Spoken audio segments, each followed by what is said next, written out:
За последние годы количество наркозависимых людей в обществе возрастает. По статистике, в России 2% населения страдают алкоголизмом и 1% от общего числа населения – наркоманией. В Якутии на учете в наркологии состоит около 1000 наркоманов. В одном только Якутске зарегистрировано 300 наркозависимых и около 4000 больных алкоголизмом. Сегодня, 15 июня, в Северо-Восточном федеральном университете врачи-наркологи из Якутии и других регионов России обсудили, как повысить эффективность взаимодействия наркологической службы, общемедицинской сети и органов профилактики. Очень многие болезни человека, сердца, сосудов, пищеварительных органов, они все связаны с приемом алкоголя в избыточных количествах. Поэтому мы решили это дело исследовать и сегодня пригласили на нашу конференцию наших коллег. Актуальность темы конференции для практикующих врачей отметил главный психиатр-нарколог Министерства здравоохранения России Евгений Брюн. Но очень много людей, злоупотребляющих алкоголем, и есть заболевания алкоголизмом с психическими расстройствами, и мы их практически всех знаем.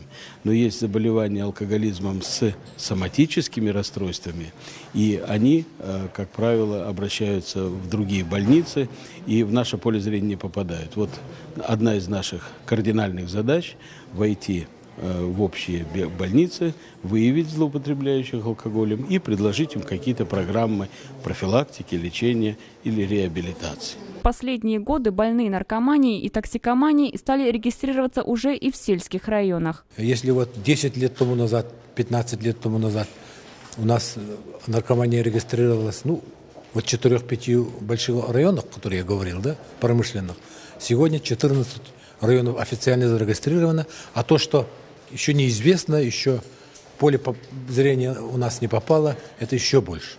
По итогам 2014 года наркодиспансеры стали чаще госпитализировать людей из-за употребления психотропных и синтетических веществ. У нас стали чаще госпитализироваться лица с новыми формами зависимости, именно новые наркотические вещества, стимуляторы и спайсы, которые дают тяжеленные психозы, дают достаточно длительный период заболевания и не носят такой характер, как раньше считали, что они более легкие наркотики.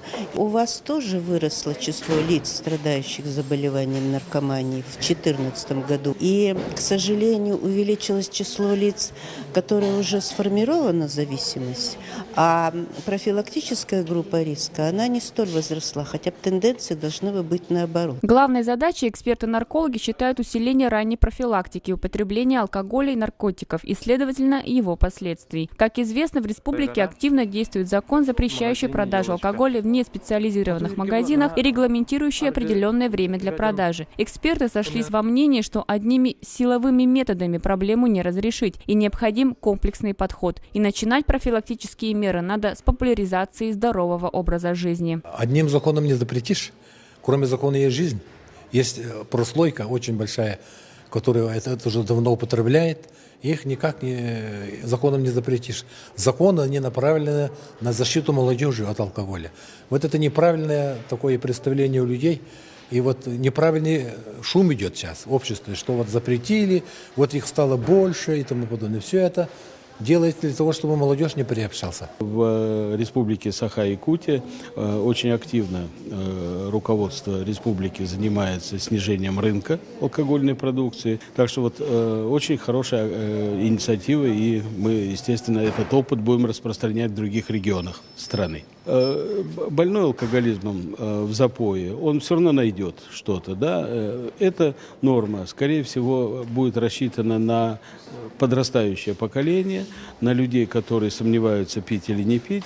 И когда им будет это делать сложно, они скорее откажутся от дополнительной дозы. И таким образом нагрузка алкогольная будет сокращаться. В конце научно-практической конференции участники пришли к пониманию, что решение вопросов улучшения наркологической ситуации в республике должно осуществляться не только силами специалистов службы, но и при непосредственном участии общемедицинской сети, органов исполнительной власти и государственных структур республики. Надежда Ефимова, Николай Необутов, Джулустан Трофимов, ЯСИА.